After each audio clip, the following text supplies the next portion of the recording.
நம்ம எல்லாருமே law of attraction வந்து கேள்விப்பட்டிருப்போம். லைக் லா ஆஃப் அட்ராக்ஷன்னா ஒரு விஷயத்த வந்து நம்ம நினச்சிட்டே இருந்தோம், நம்ம மேனிஃபெஸ்ட் பண்ணிட்டே இருந்தோம் அப்படின்னு சொன்னா அந்த விஷயம் வந்து நம்மள்ட்ட வந்து சேரும் அப்படின்றது தான் லா ஆஃப் அட்ராக்ஷன். ஸோ அதில் வந்து positive visualisation and then manifestation இந்த மாதிரி எல்லாம் வந்து சொல்லி நம்ம வந்து லா ஆஃப் அட்ராக்ஷனை வந்து வந்து ஃபாலோ பண்ணுவோம்ல.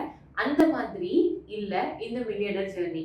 ஸோ இதை சொல்லிட்டு நம்ம ஆத்தர் வந்து இந்த சாப்டர் வந்து ஸ்டார்ட் பண்றாரு. நம்ம சாப்டர் 21ல இருக்கோம், the real law of wealth.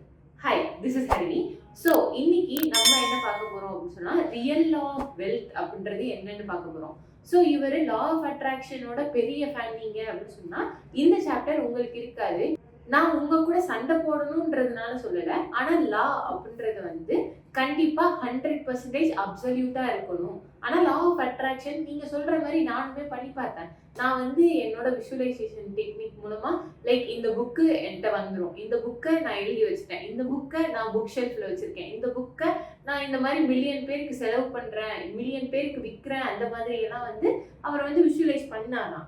So எங்க புக்கு வந்துருச்சா அப்படின்ற மாதிரி வந்து கேட்டிருந்தாரு. ஸோ இல்லை, ஆக்ஷன் வந்து பண்ணணும் அதுக்கு. ஸோ இது வந்து லா ஆஃப் அட்ராக்ஷனுக்கு வந்து ஒத்து போகாது, லா ஆஃப் எஃபெக்ஷனுக்கு ஒத்து போகும். So real law of wealth என்னன்னா லா ஆஃப் எஃபெக்ஷன் அப்படின்னு சொல்றாங்க. எஃபெக்ஷனா என்ன புதுசா சொல்றீங்க அப்படின்னு கேட்டோம்னா, எஃபெக்ஷன்ன்றது வந்து how many lifes we affect in a life time. So இப்போ நம்ம மில்லியன் வந்து நம்மளுக்கு இருக்கணும், நம்ம மில்லியனர் ஆகணும்னு நினைச்சோம் அப்படின்னு சொன்னா நம்ம அஃபெக்ட் பண்ற லைஃப்மே மில்லியன் கணக்குல இருக்கணும்னு சொல்றாங்க. ஸோ இவர் வந்து ஒரு ஆர்டிகிள் எழுதியிருக்காரு. அந்த ஆர்டிகிள் எவ்வளவு லாங்கா இருக்கும்னு நினைக்கிறீங்க? ஸோ ஒரு பேராகிராஃப் இல்ல, அதை விட பெருசா இல்ல. அவர் சொல்றது ரெண்டே வார்த்தை தான். ரெண்டு வார்த்தை என்ன அப்படின்னு சொன்னா இம்பாக்ட் மில்லியன்ஸ், அவ்வளவுதான். ஸோ இதை என்ன ஆர்டிகிளா சொல்றாங்க அப்படின்னு சொன்னா, நம்ம இம்பாக்டிங் மில்லியனா இருந்துச்சு அப்படின்னு சொன்னா நம்ம கிரியேட் பண்ற மணியுமே மில்லியன்ல தான் இருக்கும் அப்படின்னு சொல்றாங்க. ஸோ இதுக்கு வந்து ரெண்டு டேர்ம் வந்து சொல்றாங்க. அது என்ன அப்படின்னு சொன்னா ஸ்கேலு, மேக்னிடியூட். ஸ்கேல்னா என்ன, மேக்னிடியூட்னா என்ன? ஏற்கனவே நம்ம போன சாப்டர்ஸ்ல எல்லாம் பேசியிருந்த மாதிரி net profit is equal to unit sold into unit ப்ராஃபிட்னு பேசியிருந்தோம்ல. அதுல யூனிட் சோல்டுங்கிறது வந்து ஸ்கேல் அண்ட் யூனிட் ப்ராஃபிட்ங்கிறது மேக்னிடியூட். இப்போ நம்மளுக்கு புரியுற மாதிரி சொல்லணும் அப்படின்னு சொன்னா, இப்போ ஸ்கேலுங்கிறது வந்து எத்தனை பேர்கிட்ட நம்ம போய் சேர்றோம் அப்படின்றது. ஃபார் எக்ஸாம்பிள் இந்த யூடியூப் வீடியோவே எடுத்துக்கலாமே. இந்த யூடியூப் வீடியோ வந்து எத்தனை பேர் பார்க்குறாங்களோ அத்தனை பேரை நான் இம்பாக்ட் பண்றேன், அதுதான் ஸ்கேல். ஓகேவா? ஸோ இப்போ மேக்னிடியூட்னு எடுத்துக்கிட்டா இதுல உள்ள இன்ஃபர்மேஷன் அவங்களுக்கு எந்த அளவுக்கு இம்பாக்ட் ஆயிருக்குங்கிறத வந்து பார்க்கறது தான் மேக்னிடியூட். ஸோ மேக்னிடியூடுங்கிறது இம்பாக்டா இருக்கு. ஸோ அதனால் நம்ம விற்கும் போது, நம்ம வந்து சொல்லும் போது அதோட ரேட்டா வந்து பேசுறோம்.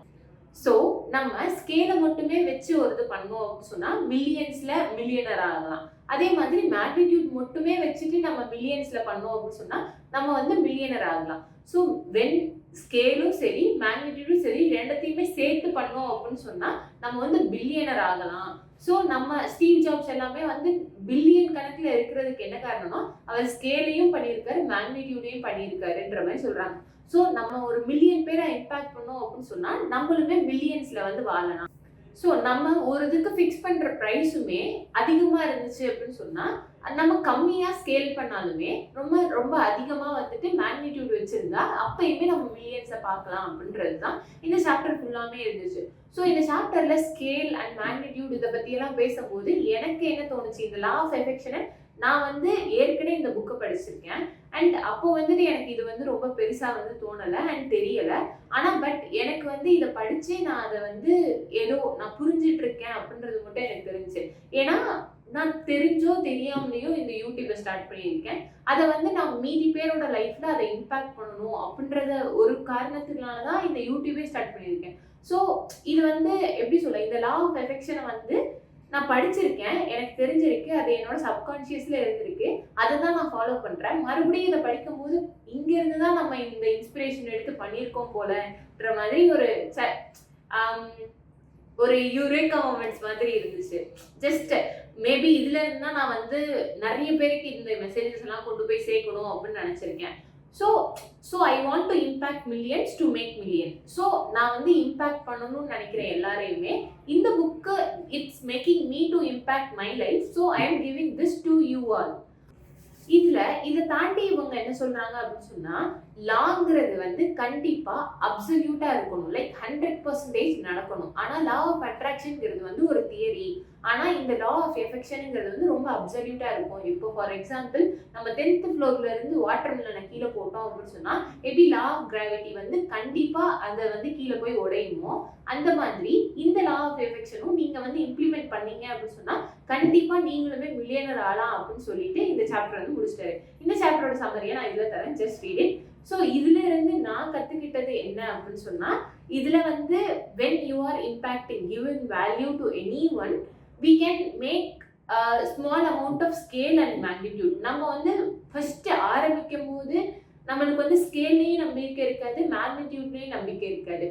நம்மளை போய் எப்படி பார்ப்பாங்க? இப்போ நான் வந்து ஃபார் எக்ஸாம்பிள் நான் வந்து பேக்கிங் கிளாஸே, எனக்கு பேக்கிங் பண்ண தெரியும், நான் ஒரு பேக்கிங் கிளாஸே வந்து ஸ்டார்ட் பண்றேன் அப்படின்னு சொன்னா நான் ஃபர்ஸ்ட் ஒரு 2 பேர் 3 பேர் அந்த மாதிரி வந்து ஸ்கேல் வந்து கம்மியா இருக்கும். ஸோ மேக்னிடியூடும் அப்போ வந்துட்டு நான் வந்து 500 ரூபாய் ஒருத்தவங்களுக்கு, 5000 ரூபாய் ஒருத்தவங்களுக்கு, அந்த மாதிரி சொல்லிட்டு நான் எவ்வளோ வந்து ஃபீஸ் வைக்கணுங்கிறதையும் நான் தான் டிசைட் பண்றேன். So when you are building confidence on your self, உங்களோட ஸ்கேலும் சரி உங்களோட மேக்னிடியூடும் சரி அது வந்து கூட்டிகிட்டே போகும். ஃபர்ஸ்ட் ஸ்டார்டிங்ல எல்லாருக்குமே ஸ்கேல் என்ன, மேக்னிடியூட் என்ன, நம்ம என்ன பண்றோம் அந்த மாதிரி எல்லாம் எதுவுமே வந்து தோணாது, தெரியவும் தெரியாது. ஸோ நம்ம வந்து ஒரு பெரிய பிஸ்னஸ் பண்ணணும் அப்படின்ற மாதிரி நினைச்சாலுமே, நம்ம சின்னதா ஸ்டார்ட் பண்ணாலுமே நம்ம கான்ஃபிடென்ஸ் வந்து அதிகமா இதுல எல்லாம் இம்பாக்ட் ஆகுதுங்கிறது தான் நான் இந்த லெசன்ல இருந்து கத்துக்கிட்டேன். ஸோ இது வந்து உங்களுக்கு ஹெல்ப்ஃபுல்லா இருக்கும்னு நினைக்கிறேன். நீங்க என்ன நினைக்கிறீங்கிறத வந்து கமெண்ட்ல சொல்லுங்க. ஸோ இது வரைக்கும் நீங்க சப்ஸ்கிரைபே பண்ணல, இது வரைக்கும் நீங்க எந்த சாப்டருமே பார்க்காம இதுதான் ஃபர்ஸ்ட் சாப்டரா பாக்குறீங்கன்னா பிளேலிஸ்ட்டை கண்டிப்பா போய் செக் பண்ணி பாருங்க. பை.